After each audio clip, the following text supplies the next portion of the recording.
In connection to my previous lecture, जिसमें मैंने complexes की स्टेबिलिटी के बारे में आपको बताया है कि कौन कौन से फैक्टर्स कॉम्प्लेक्सेस की स्टेबिलिटी को गवर्न करते हैं, मैं कुछ एक कॉम्प्लेक्सेस की पेयर्स लिख रहा हूं यहां पर, जिनमें उस प्रीवियस टॉपिक के कनेक्शन में आप इस बात को आइडेंटिफाई करिए कि इनमें स्टेबिलिटी किसकी ज्यादा होनी चाहिए. So, in connection to that previous part only, यहां आपके सामने कुछ कॉम्प्लेक्सेस हैं. इनफैक्ट कुछ पेयर्स, जैसे ये एक जिंक का कॉम्प्लेक्स मैंने लिखा है, टेट्रामीन जिंक डाई पॉजिटिव, जिसको आप tetra aqua zinc di positive complex के साथ कंपेयर करें. कुछ एक और पेयर्स हैं, जैसे FeCN6 4 नेगेटिव, इसे आपको कंपेयर करना है FeCN6 -3 के साथ 3 negative complex. I hope you remember the factors जिनसे कॉम्प्लेक्सेस की स्टेबिलिटी को हमने रिलेट किया है. तो कॉम्प्लेक्सेस आप देखते चलें और डिसाइड करें कि इनमें कौन सा कॉम्प्लेक्स ज्यादा स्टेबल होना चाहिए. CuNH3 पॉजिटिव के पास, और अभी इसका कंपैरिजन आप करने जा रहे हैं ZnNH3 डाई पॉजिटिव के साथ. इसी सीक्वेंस में और आगे बढ़ते हैं. हमारे पास एक कोबाल्ट कॉम्प्लेक्स है COEN थ्राइस 3+. आप इसका कंपैरिजन कर रहे हैं COEN ट्वाइस Cl2 पॉजिटिव के साथ. नेक्स्ट वन मोर पेयर, जिसमें आप COEN ट्वाइस Cl2 पॉजिटिव को कंपेयर करें COEN Cl4 नेगेटिव, इसके साथ कंपेयर करिए. आपको हर एक पेयर में आइडेंटिफाई ये करना है कि which is more stable and which is less stable. कल जितने पॉइंट्स मैंने लिए हैं, कवर अप किए हैं, प्रीवियस लेक्चर में जितने पॉइंट्स मैंने कवर अप किए हैं, उनको लेकर आप उन्हीं फैक्टर्स को सोचिए, उन पॉइंट्स को सोचिए और डिसाइड करते चलिए इनमें आपका आंसर क्या होगा. I take one more. I have FeH2O6 tripositive and I have FeEDTA negative. These are different pairs, in fact 6 different pairs, जिनमें आप डिसाइड करिए कि कौन सा पेयर का कौन सा कौन सा कंपाउंड ज्यादा स्टेबल है. Can we start? Starting from the first case, ZnNH3 ZnH2O4, दोनों में सेंट्रल मेटल एटम सेम है, लिगेंड का डिफरेंस है. The ligand which is different, उसमें आप लुईस बेसिक कैरेक्टर देखते हैं, वाटर और ammonia. I told you previously, ammonia is a stronger Lewis base in comparison to water.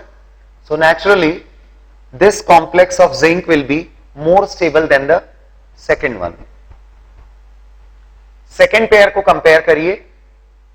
इसमें मेटल सेम है, लिगेंड्स भी सेम है, बट मेटल का ऑक्सीडेशन नंबर इसमें 2+ है, इसमें 3+ है. As I told you, metals of small size and high positive charge, they form more stable complexes. यहां हम देख सकते हैं इन दोनों कॉम्प्लेक्सेस में आयरन जहां हायर ऑक्सीडेशन स्टेट में है, वह कॉम्प्लेक्स ज्यादा स्टेबल होना चाहिए. And of course this second one is more stable then the first one. Next, copper और जिंक के कॉम्प्लेक्सेस में अब आपके पास में मेटल डिफरेंट है, ऑक्सीडेशन स्टेट सेम है, लिगेंड सेम है. मेटल का ये डिफरेंस यदि देखना है तो अब आप साइज से कंपैरिजन करिए। एज आई टोल्ड यू कि फर्स्ट ट्रांजिशन सीरीज में अलोंग द सीरीज जाने पर साइज का वेरिएशन कैसा होता है। इनिशियली साइज डिक्रीज होता है, मिड ऑफ द सीरीज में साइज ऑलमोस्ट कांस्टेंट हो जाता है and at the end of the series size increase होता है। तो यदि आपको निकल, कॉपर और जिंक का ऑर्डर याद होगा तो मैंने बताया है इसमें निकल, कॉपर, जिंक इस ऑर्डर में साइज इंक्रीज होता है और उसी के चलते the size of copper is smaller than that of zinc and this complex is more stable than this complex as per that factor. आगे बढ़ते हैं। आगे जितने भी कॉम्प्लेक्सेस के कंपैरिजंस हैं ये पॉलीडेंटेड लिगेंड्स के साथ बनने वाले कॉम्प्लेक्स की स्टेबिलिटी ज्यादा होती है और जितना एक्सटेंट ऑफ किलेशन ज्यादा होता है उतना कॉम्प्लेक्स ज्यादा स्टेबल होते हैं। ये उन्हीं पॉइंट्स पर बेस्ड हैं सभी।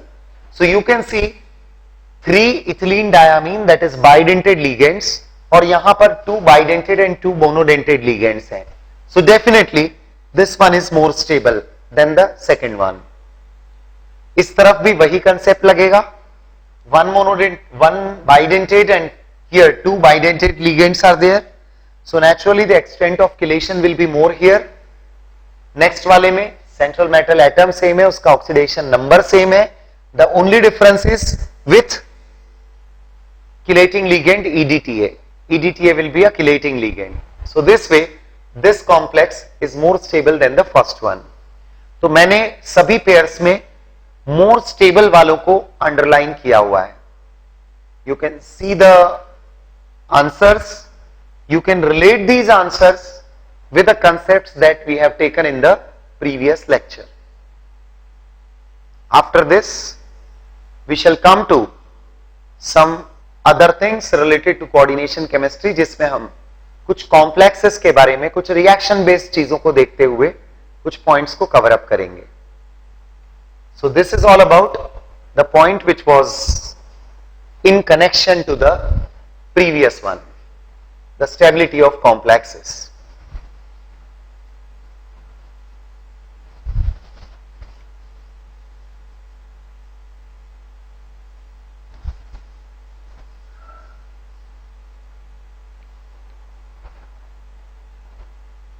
I would like to include some important things related to chemical reactions also, और जो complexes बनते हैं उन chemical reactions के through उनके बारे में भी, जैसे कहीं नेमिंग इंपॉर्टेंट है, कहीं पर स्ट्रक्चर इंपॉर्टेंट है, तो इन चीजों को लेकर हम बातें करेंगे।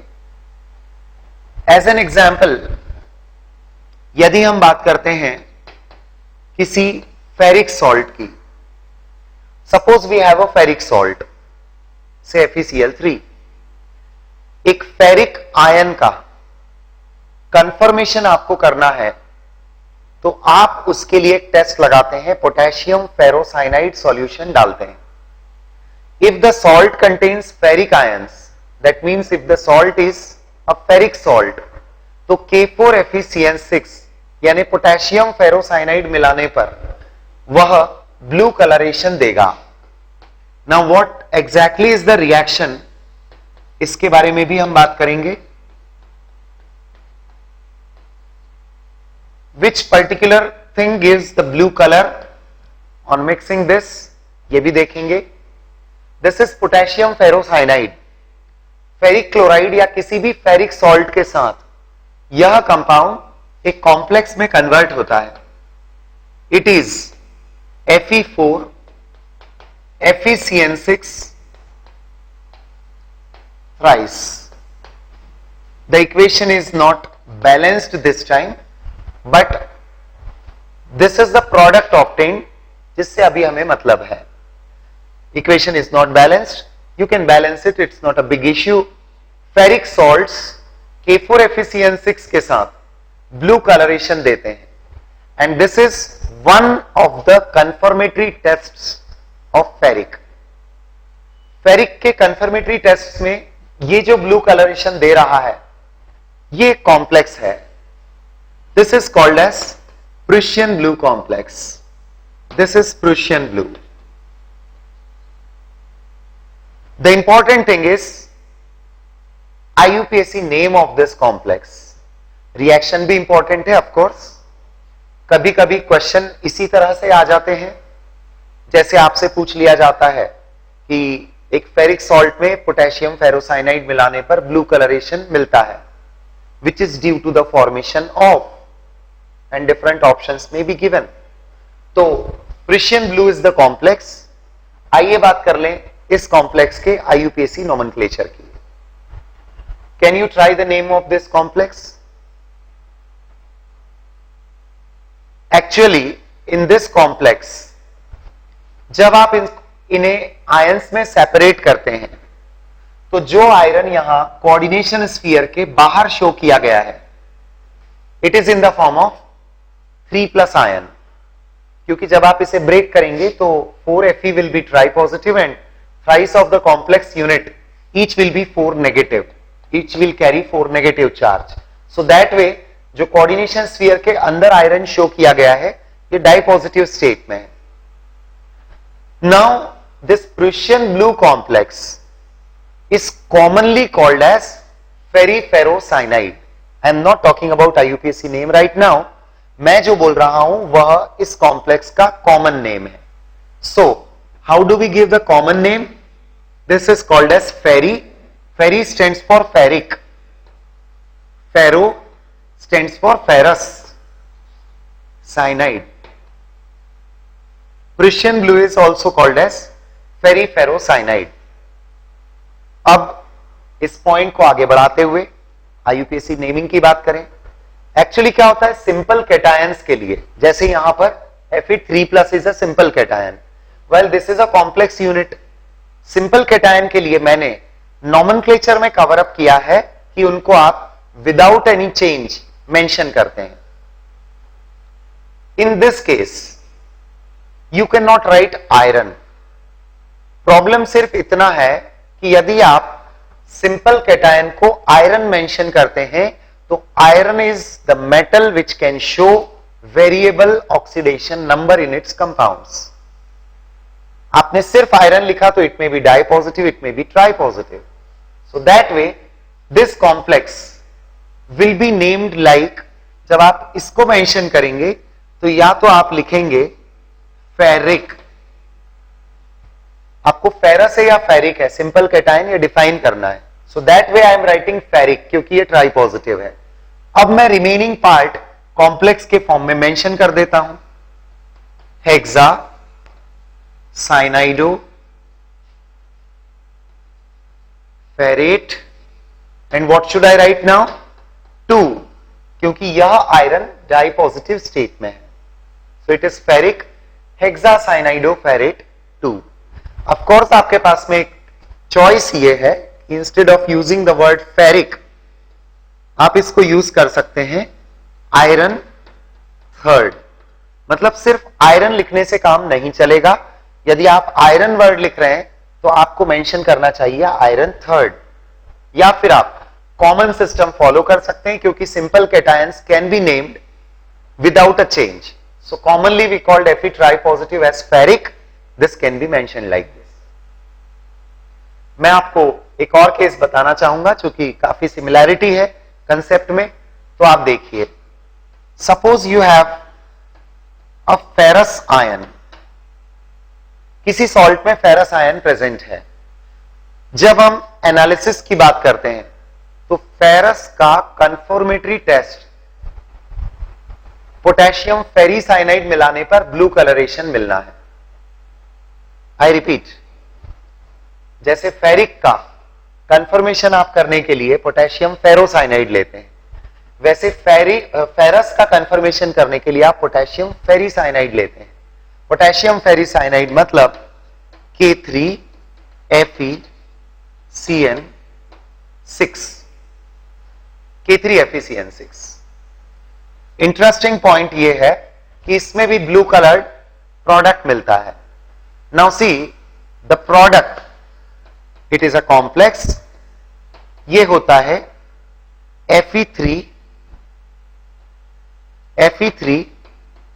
FeCN6 ट्वाइस, और by product potassium sulphate mention किया मैंने। आप देख सकते हैं दिस इज डिफरेंट कंपोजिशन। इस बार जब आप इसको आयंस में सेपरेट करेंगे तो आपको जो सिंपल कैटायन मिलेंगे वो फेरस आयन मिलेंगे, और कोऑर्डिनेशन स्फीयर के अंदर जो आयरन मेंशन होगा वो 3+ स्टेट में होगा। इसी तरह से ये वाला कॉम्प्लेक्स अब ब्लू कलर दे रहा है, जैसे वो प्रूशियन ब्लू है। This complex is called as Turnbull's blue. It is called as Turnbull's blue. जैसे इसे आप कॉमनली फेरी फेरोसाइनाइड बोलते हैं। इसमें कोऑर्डिनेशन स्फीयर के बाहर डाई पॉजिटिव आयरन के होने की वजह से हम इसे कहेंगे फेरो, which has been derived from ferrous word. Ferrous means lower oxidation state, us for lower oxidation state, ferry standing for the higher oxidation state, cyanide Cn negative के present होने के लिए. So we have two types of iron, dipositive, tripositive. So we have mentioned ferro ferry cyanide. That was ferry ferro, this is ferro ferry. Right now we talk about its IUPAC name. मुझे लगता है it should be very clear since we have already given the name of a similar complex. इसकी naming कैसे कर सकते हैं हम? This time we shall start with ferrous hexa cyanido ferrate 3. This will be the name of the complex. Of course you have an option कि आप ferrous word की जगह iron second word use कर लें. That means the same, because iron is again possible to show +2 or +3 state, which must be distinguished in the name. So these are two important cases. फेरिक का confirmation ferrous वाले complex से किया गया है, ferrous ion का confirmation आप ferric वाले कॉम्प्लेक्स से कर रहे हैं, because here iron was in di positive state and here it was in tri positive state. मैं आपको इसी पॉइंट को लेकर एक थोड़ा एडवांस्ड कंसेप्ट बताना चाहूंगा इस केस में। Although these two complexes are different, Prussian blue is different, Turnbull's blue is a different composition. Composition wise these two are different complexes, but spectroscopic studies के according दोनों ही complexes में blue color के लिए जो responsible ion होता है that has been mentioned to be the similar type of ion. It is considered to be FeFeCN6 negative. Has been considered to be FeFeCN6 negative. This is responsible for the blue color, where you can consider any one of the two iron in dipositive and another in a tripositive state. तो आप फेरोफेरीसाइनाइड या फेरीफेरोसाइनाइड ion ले लें। In both the cases, this is फेरोफेरी और फेरीफेरोसाइनाइड ion, आप दोनों ही cases में बात करेंगे तो जो ब्लू कलर के लिए रिस्पॉन्सिबल पार्ट है that is the same. You can consider any one of the iron to be in dipositive state and another in the tripositive state. So this way the spectroscopic studies prove that both the complexes are blue in color due to the presence of similar species. वैसे आप coordination chemistry topic पढ़ेंगे, salt analysis include होगा inorganic chemistry में, तो automatically आप बहुत सारे complexes से फैमिलियर होते जाएंगे। बट जैसा कि मैंने कहा, मैं कुछ पर्टिकुलर कॉम्प्लेक्सेस जिनका कहीं कुछ सिग्निफिकेंस होता है, नेमिंग को लेकर कुछ स्पेशलिटी है, बॉन्डिंग को लेकर कुछ स्पेशलिटी है, उनके बारे में मैं बात कर रहा हूं इस टॉपिक में। यू कैन से ये पार्ट मैंने स्पेशली आपके लिए एक एक्स्ट्रा पार्ट के फॉर्म में ऐड किया है, क्योंकि आप जब ये सारी रिएक्शंस इन कॉम्प्लेक्सेस के बारे में थोड़ा सा इस लेक्चर में आप सुन लेंगे, सारी चीजों को एक बार भी समझ लेंगे, तो आपसे कोऑर्डिनेशन केमिस्ट्री के यदि कोई एडवांस लेवल पर भी क्वेश्चन होंगे तो वो आपसे इजीली सॉल्व हो जाएंगे. That is why specially for you I have included these things in the topic coordination chemistry. Otherwise, these reactions are actually included in different parts of the topics. Like आप analysis में बात करते हैं किसी भी radical के test की, ferrous ferric इनकी, और कुछ प्रिपरेशन प्रॉपर्टीज में ऐसी बातें होती है, but they will make the topic strong. आपको कॉन्फिडेंस होगा इन सब चीजों के पढ़ने के बाद, आपसे क्वेश्चंस डेफिनेटली बनेंगे.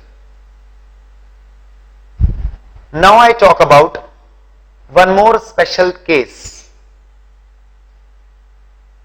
क्या आप थोड़ा सा रिकॉल कर सकते हैं कि सॉल्ट एनालिसिस में निकल आयन का कंफर्मेटरी टेस्ट, मैं प्रिलिमिनरी टेस्ट की बात नहीं कर रहा हूं, निकल आयन का कंफर्मेटरी टेस्ट कौन से रिएजेंट के साथ किया जाता है? निकल है एक्चुअली कॉमनली आप लोग परफॉर्म नहीं करते हैं. आई मीन जो कॉमन रेडिकल्स होते हैं उसमें निकल कई बार उतना कॉमन रेडिकल नहीं है जितने एल्यूमिनियम या आयरन, क्रोमियम, कॉपर, जिंक, ये काफी कॉमन रेडिकल्स में से होते हैं. तो हो सकता है कि आप निकल की इस टेस्ट से फैमिलियर ना हो. मैं बताता हूं. जो निकल डाइपॉजिटिव आयन होता है उसका यदि आप किसी सॉल्ट में प्रेजेंस उसकी कंफर्म करना चाहते हैं, यानी कंफर्मेटरी टेस्ट. प्रिलिमिनरी टेस्ट तो सॉल्ट एनालिसिस में सीक्वेंशियली लगता है कि आपको ग्रुप का टेस्ट लगाना है, फिर उसमें प्रेसिपिटेट बनेगा, उसको ऑब्जर्व करना है, फिर उसको डिसॉल्व करना है, और फिर आप जाते हैं कंफर्मेटरी टेस्ट पे. तो मैं फाइनली सीधे कंफर्मेटरी टेस्ट की बात कर रहा हूं. किसी सॉल्ट में निकल आयन की प्रेजेंस को कंफर्म करने के लिए आप अमोनिकल मीडियम के अंदर, यानी in presence of ammonium hydroxide, nickel salt में अमोनिकल मीडियम आप लें और उसमें आप ऐड करते हैं dimethyl glyoxime. Yes, the reagent dimethyl glyoxime. I write, dimethyl glyoxime. यह रिएजेंट आपको मिलाना है. So what you are adding? Ni2 plus ion containing salt plus dimethyl glyoxine plus ammonium hydroxide. एक निकल सॉल्ट अमोनिकल मीडियम में dimethyl glyoxime reagent के साथ, इसका formula मैं बताऊंगा, don't worry for that. Dimethyl glyoxime के साथ अमोनिकल मीडियम में निकल सॉल्ट चेरी रेड कलरेशन देता है. Yes, it's very beautiful. Cherry red colored. A very good color. Cherry red color is obtained in the test tube जब आप ये reagents mix up करते हैं. And just keep in mind this cherry red color is due to the formation of a complex compound. तो आइए बात करते हैं ये पूरी टेस्ट में डाइमिथाइल ग्लाइऑक्साइन क्या है, इसने निकल के साथ चेरी रेड कलर का कौन सा कॉम्प्लेक्स बनाया है और उस कॉम्प्लेक्स की क्या स्पेशलिटी है. आइए देखते हैं. सपोज आई टेक निकल का एक डाइपॉजिटिव स्टेट में मैंने सॉल्ट ले लिया, से निकल क्लोराइड. अब हम इसको डाइमिथाइल ग्लाइऑक्साइन के साथ ट्रीट कर रहे हैं अमोनिकल मीडियम में. जस्ट रिकॉल करिए, मैं थोड़ा सा आपको डाइमिथाइल ग्लाइऑक्साइन के फॉर्मूला को इजी बनाने के लिए चीजें पूछ रहा हूं, बता रहा हूं आपको. ऑक्साइन वर्ड कहीं सुना है क्या आपने? ऑक्साइन. ऑक्साइन वर्ड एक ऑर्गेनिक कंपाउंड की कैटेगरी में आता है. ऑक्साइन फंक्शनल ग्रुप आता है इनफैक्ट. तो ऑक्साइन होता है C डबल बॉन्ड NOH. इस ग्रुप को बोलते हैं oxime group. C double bond NOH. थोड़ा सा और इसके एक लेवल पहले से मैं आपको बताता हूं. कार्बोनाइल कंपाउंड्स मतलब अल्डिहाइड्स एंड कीटोन्स, ये हाइड्रोक्सिल अमीन के साथ जब रिएक्शन करते हैं, अमोनिया डेरिवेटिव्स के साथ इनकी काफी इंपॉर्टेंट रिएक्शंस हैं. यदि आपने ऑर्गेनिक इससे पहले पढ़ लिया है तो आप इस रिएक्शन से फैमिलियर होंगे. यदि नहीं पढ़ा है तो भी जब आप इस टॉपिक पर आएंगे अल्डिहाइड्स कीटोन्स की काफी इंपॉर्टेंट रिएक्शंस में से आप इस रिएक्शन को भी पढ़ेंगे।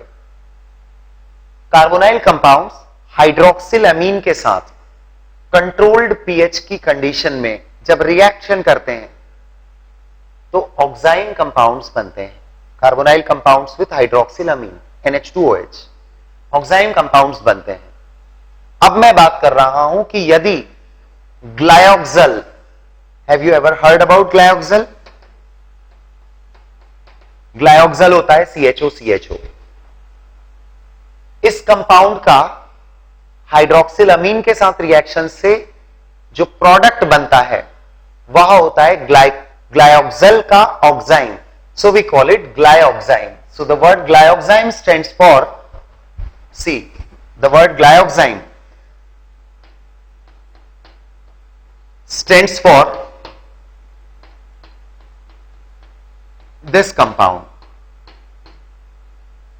अभी जो हमारा कंपाउंड रिक्वायर्ड है वो नहीं आया है। अभी मैंने बताया है व्हाट इज ग्लायोक्साइन, ये ग्लायोक्साइन है। ग्लायोक्साइन कैसे? ग्लायोक्सल, यदि ये CHO होता तो इट वुड बी ग्लायोक्सल। उसके हाइड्रोक्सिल अमीन के साथ रिएक्शन से बनता है ग्लायोक्सल का ऑक्साइन, दैट इज ग्लायोक्साइन। अब हमें देखना है इसका डाइमिथाइल डेरिवेटिव। तो डाइमिथाइल ग्लायोक्साइन का मतलब है इस तरफ ये दोनों हाइड्रोजन की जगह आप कंसीडर कर लीजिए CH3 groups. Yes friends, this is in general called as DMG, that is dimethyl glyoxime. It's an abbreviation used. जब भी कॉम्प्लेक्स की नेमिंग आ जाती है तो जैसे इथिलीन डायमीन के लिए EN यूज करते हैं, ग्लाइसिनेट आयन के लिए GLY यूज करते हैं, ऑक्जेलेट आयन के लिए OX यूज करते हैं, वैसे ही डाइमिथाइल ग्लायोक्साइन यदि कहीं होगा नेगेटिव आयन के फॉर्म में होता है, वो केस मैं आपको बताऊंगा। तो it is called as in short DMG, it is mentioned as DMG। आपको लेना है ammoniacal medium, nickel salt DMG ammoniacal medium में रिएक्शन करके जो चेरी रेड कलर्ड कॉम्प्लेक्स बनाते हैं वह क्या होता है, मैं सीधे आपको स्ट्रक्चर ड्रॉ करके बताऊंगा कि यह चेरी रेड कलर्ड कॉम्प्लेक्स कौन सा है। Just look at the point. Nickel dipositive is the central metal atom. 4 different species, I mean 4 different nitrogen atoms are bonded with this nickel. Out of the 4 nitrogen, 2 are bonded with coordinate bond with oxygen like this, while the other 2 are bonded with OH groups like this. ये units actually dimethyl ग्लायोक्साइन से मिलती हैं जिनको आपने निकल के साथ join करवाया है।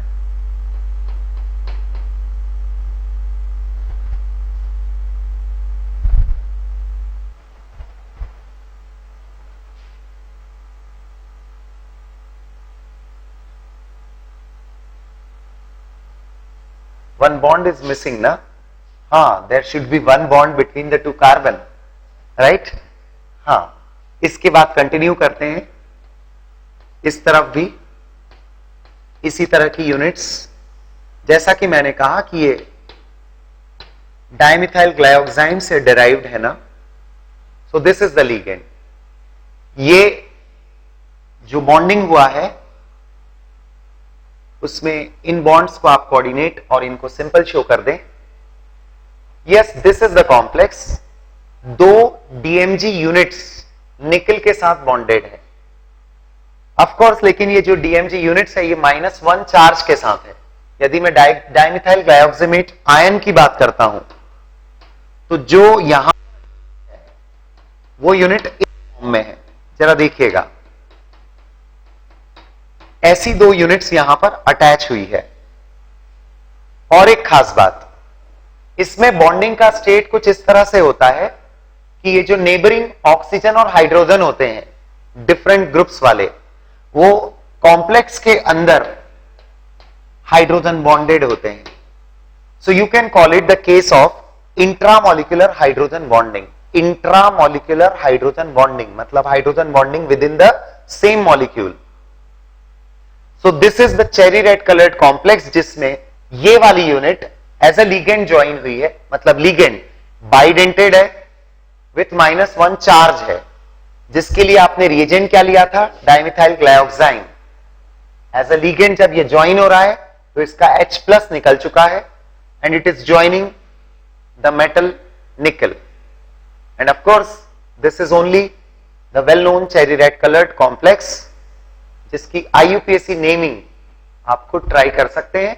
और खास तौर पर इस कॉम्प्लेक्स को आपके सामने इस वक्त रखने का पर्पस यह भी है कि it has been asked in IIT JEE in the previous years when you will see the questions. तो आप देखेंगे कि इस कॉम्प्लेक्स में स्ट्रक्चर जिसमें स्पेशली बॉन्डिंग को शो करना था यह पूछा गया है. You can see this structure, square planar complex है ये. इसमें खास बात थी स्ट्रक्चर जो पूछा गया उसमें मेनली आपको ये हाईलाइट करना था कि इसमें इंट्रामोलिकुलर हाइड्रोजन बॉन्डिंग होती है दोनों यूनिट्स के बीच में. Definitely the other by products of the reaction can be shown. Reaction incomplete सी लग रही है, आइए इसे खत्म करें. NH4Cl प्लस वाटर, ये बाय प्रोडक्ट्स आप शो कर सकते हैं जो रिएक्टेंट्स मैंने शो किए हैं उसके according. So again, as I told you, complexes को लेकर क्वेश्चंस प्रीवियस ईयर्स में कैसे आए हैं ये आप देख सकते हैं इसकी हेल्प से.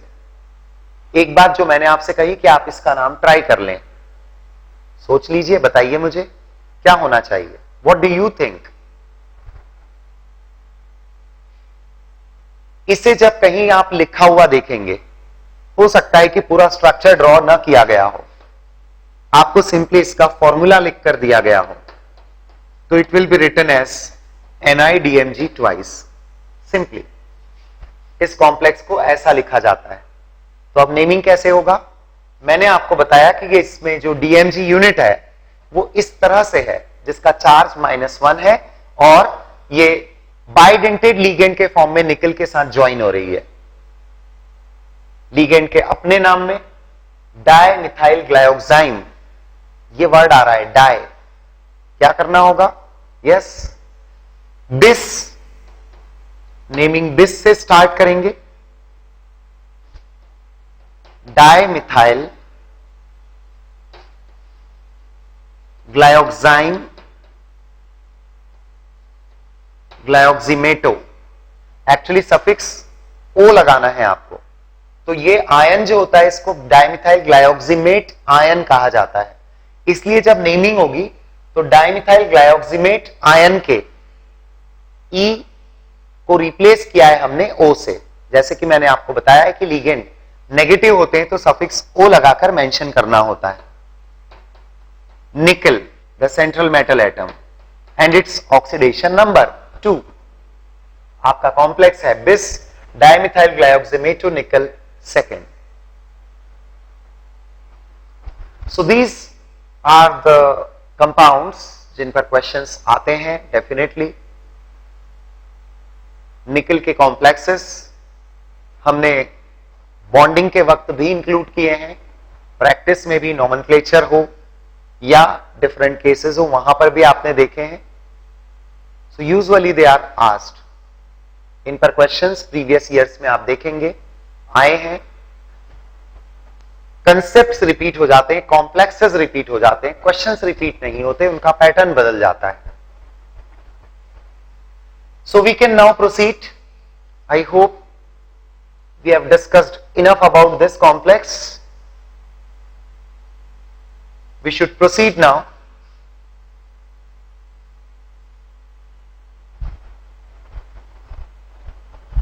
मैं आपको एक केस और बताना चाहूंगा. Let us try to understand.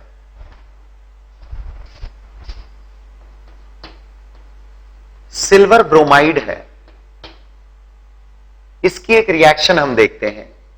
एक सॉल्ट है सोडियम थायोसल्फेट. जो हाइड्रेटेड सोडियम थायोसल्फेट होता है, that is Na2S2O3.5H2O.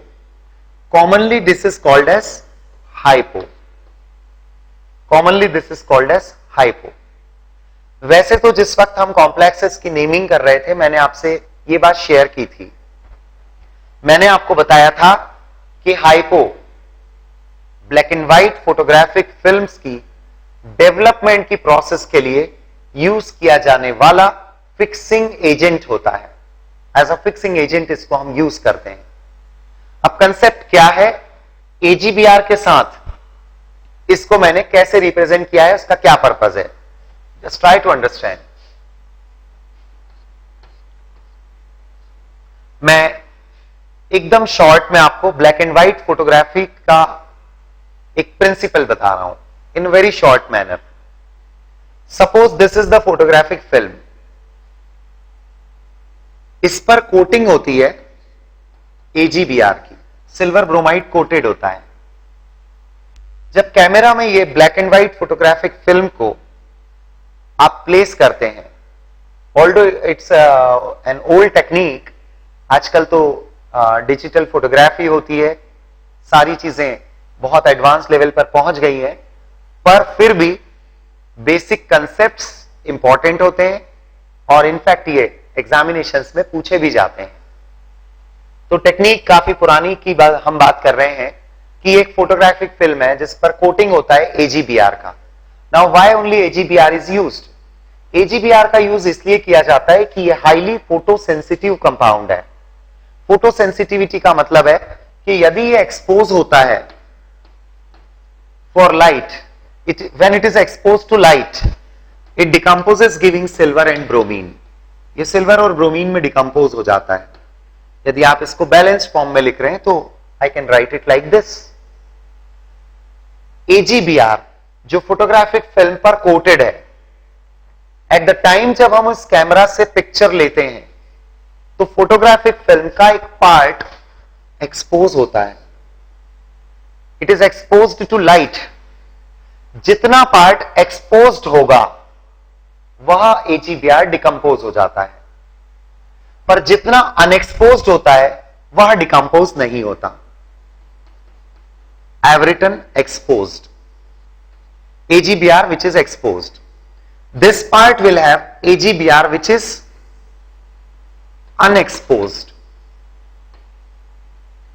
At the time जब आप फोटोग्राफिक फिल्म को डेवलप करते हैं, जैसे आपने पिक्चर लिया, एक एक्सपोज्ड पार्ट एक अनएक्सपोज्ड पार्ट है, तो जब फोटोग्राफिक फिल्म का डेवलपमेंट होता है उस वक्त अनएक्सपोज्ड सिल्वर ब्रोमाइड को रिमूव करना होता है with the help of suitable reagent.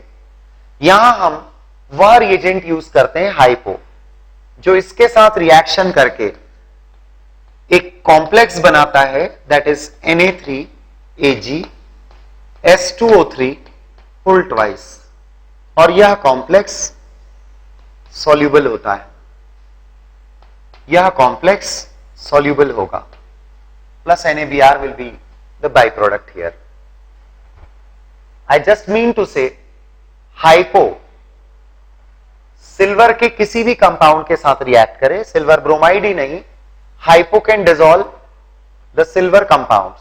Silver के हैलाइड्स को ये डिसॉल्व कर सकता है. सिल्वर के कंपाउंड्स कॉमनली कोई भी लिए जाए वो हाइपो में डिसॉल्व हो जाते हैं, which is due to the formation of this complex. So it is connected with development of photographic film also, और ये एक सिल्वर की टेस्ट भी होती है. यानी आप हाइपो यदि मिलाते हैं, hypo solution if it is added to silver nitrate और any of the silver salt, तो ये एक सॉल्युबल कॉम्प्लेक्स के फॉर्म में कन्वर्ट हो जाता है. Unexposed AGBR will be removed यदि फोटोग्राफिक फिल्म के कंसेप्ट को लेकर आगे बढ़ रहे हैं तो, and you get the image on that film. जो एक्सपोज्ड पार्ट था उससे एक इमेज आ जाती है. So now one more conclusion is there. आपको फैमिलियर रहना है इन सभी चीजों से, इन सभी रिएक्शन से, क्योंकि ये रिएक्शंस ट्वाइस थ्राइस आपके टॉपिक्स में रिपीट होंगी. You have silver in your syllabus. Silver के कंपाउंड्स आपको उनकी रिएक्शंस पढ़नी होती है. सोडियम सल्फर कंपाउंड्स हैं, सोडियम के कंपाउंड्स हैं, सल्फर के कंपाउंड्स हैं, हाइपो इन दोनों जगह पर आता है, कोऑर्डिनेशन केमिस्ट्री है, एनालिसिस है, हर जगह पर ये रिएक्शंस आपके सामने रिपीट होती हैं। And we must be very much familiar here. Can you tell me silver का कोऑर्डिनेशन नंबर इसमें कितना है? It is 2 only. Yes, silver के तो सारे कॉम्प्लेक्स, यदि आपने मेरे लेक्चर्स ध्यान से सुने हैं तो मैंने छोटी छोटी बातें जो बीच बीच में आपको एज इंफॉर्मेशन दी है वो भी आपके लिए बहुत काम करेगी। मैंने बीच में कहा था सिल्वर के कॉम्प्लेक्सेस कोऑर्डिनेशन नंबर 2 में नोन है। मैं बात इसलिए बोल रहा हूं क्योंकि कॉमनली थायोसल्फेट को लेकर एक कंफ्यूजन हो जाता है कि कहीं ये बाइडेंटेड लिगेंड तो नहीं है। No friends, it is dinegative just like sulphate, but it is monodentate just like sulphate. तो इसलिए यहां पर सिल्वर का कोऑर्डिनेशन नंबर 2 है। आइए इसकी नेमिंग देख लें। It is sodium dithiosulphato, negative ligand है ना, इसलिए sodium dithiosulphato argentate, negative part में सीएमए है इसलिए लैटिन नेम के साथ सफिक्स एट। क्या बच गया है? Sodium dithiosulphato argentate.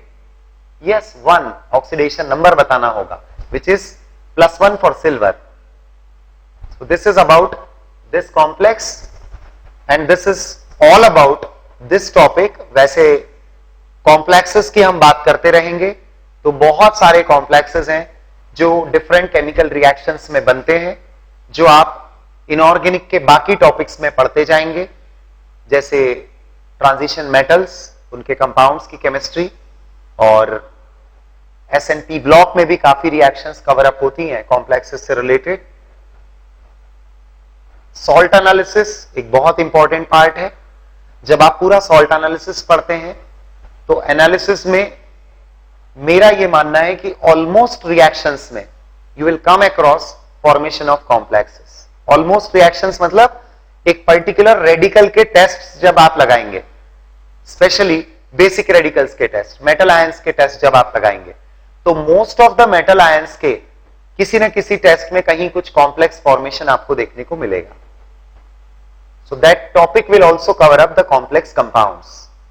So when we are talking about exclusively coordination chemistry and complex compounds, I think I have given you the best contents। मेरे हिसाब से जितने टाइम ड्यूरेशन में आपको मेरे लेक्चर्स में जितने कंटेंट्स मिलेंगे वो आपकी प्रिपरेशन के लिए, आपके लिए क्वेश्चन सॉल्व करने के लिए इनफ होंगे और ये आपको 100% हेल्प करेंगे। आई एम वेरी कॉन्फिडेंट कि यदि आप बहुत प्रॉपरली सॉल्व करेंगे तो बहुत प्रॉपरली सारी चीजों को एक बार रिकॉल करेंगे माइंड में कि क्या क्या हमने सुना है इन लेक्चर्स के through, so definitely you will be able to answer any type of question in coordination chemistry. Thank you, have a nice day.